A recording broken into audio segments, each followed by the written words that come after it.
Assalamualaikum warahmatullahi wabarakatuh.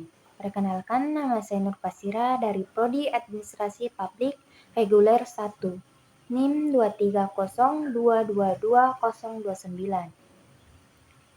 Baik, pada kesempatan ini saya akan menjelaskan salah satu kebijakan pemerintah, yaitu penerapan pajak pertambahan nilai atau PPN 11%. Pemerintah Indonesia menaikkan tarif pajak pertambahan nilai atau PPN dari 10% menjadi 11% mulai 1 April 2022.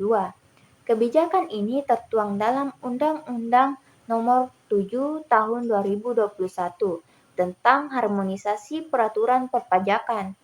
Tujuannya adalah untuk meningkatkan penerimaan negara, memperkuat fiskal, serta mendukung pembangunan nasional melalui optimalisasi sumber pendapatan dalam negeri.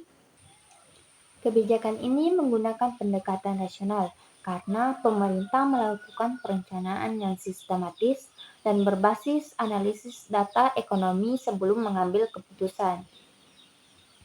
Ciri-cirinya yaitu pemerintah menimbang berbagai alternatif kebijakan, misalnya pajak penghasilan versus pajak konsumsi.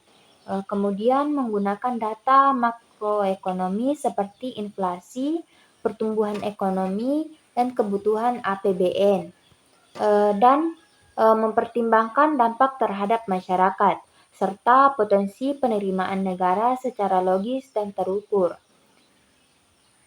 Jadi, keputusan menaikkan PPN ini dianggap sebagai langkah yang efektif dan realistis untuk menjaga stabilitas fiskal jangka panjang.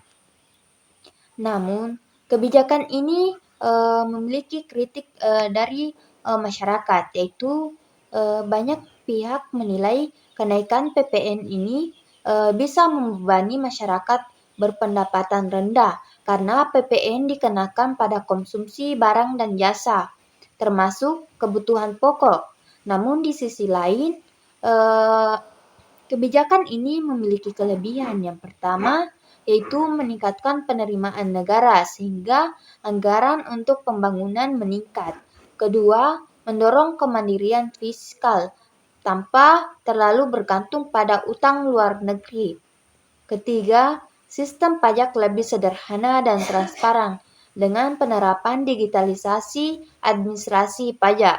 Namun di sisi lain, kebijakan ini juga memiliki kekurangan, yaitu yang pertama, beban ekonomi bagi masyarakat kecil meningkat, terutama dalam jangka pendek. Yang kedua yaitu dapat menyebabkan penurunan daya beli jika kenaikan harga barang tidak diimbangi peningkatan pendapatan. Kemudian yang terakhir resiko inflasi ringan akibat kenaikan harga barang dan jasa. Jadi, kebijakan kenaikan PPN 11% merupakan langkah rasional pemerintah untuk memperkuat penerimaan negara dan mendukung pembangunan nasional.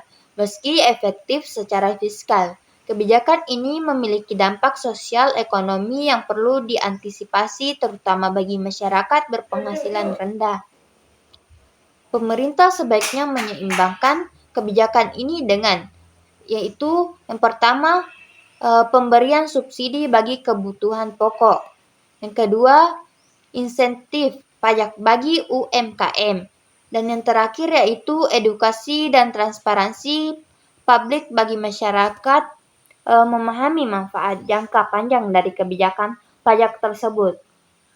Baik, cukup sekian dari saya. Assalamualaikum warahmatullahi wabarakatuh.